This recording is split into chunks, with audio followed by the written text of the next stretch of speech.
ఒక ఉద్యోగి స్వామీజీ దగ్గరికి వెళ్ళి ఇలా అడుగుతాడు, స్వామి, నా బాధ వర్ణనాతీతం. మాట్లాడాలనిపించదు, బదులివ్వాలనిపించదు. పనంటే విసుగు, ఏదైనా వినాలంటే పరాకు. అసలు నాకు ఇలా ఎందుకు అనిపిస్తుందో సెలవియండి స్వామి అని అడుగుతాడు. అప్పుడు స్వామీజీ, నాయనా, రాత్రి పడుకునే ముందు రోజంతా నువ్వు చేసిన పనులను ఒకవైపు, వాటి పర్యవసానాలను ఇంకొక వైపు రాసి చూడు. అసలు తప్పు ఎక్కడ జరిగిందో తెలుస్తుంది.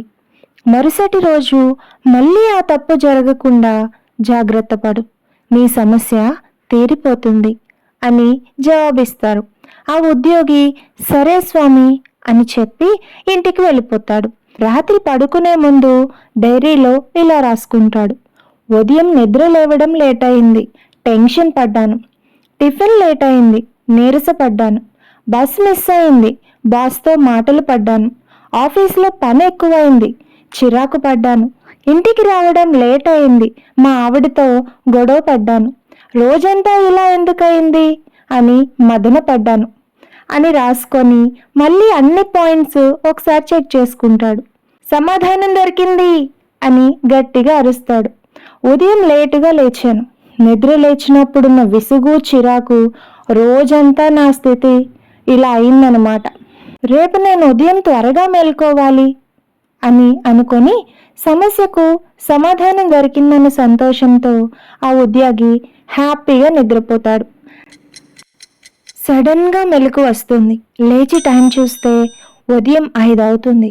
అరే వా, ఈ ట్రిక్ బాగా పనిచేసిందే అనుకొని లేచి చకచకా రెడీ అయ్యి టిఫిన్ చేసి ఆఫీస్కి వెళ్ళిపోతాడు. కథలో నీతి, సమస్యకు సమాధానం కూడా మన దగ్గరే ఉంటుంది. సమస్యతో సతమతం అవుతాం కానీ సమాధానం కోసం ఆలోచించాం.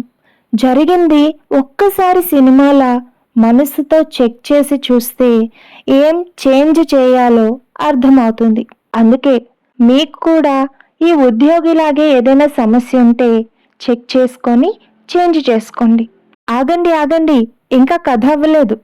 ఆ రోజు రాత్రి కూడా ఆ ఉద్యోగి డైరీలో ఇలా రాస్తాడు, రేపు స్వామీజీని ఇంకొక సమస్య గురించి అడగాలి.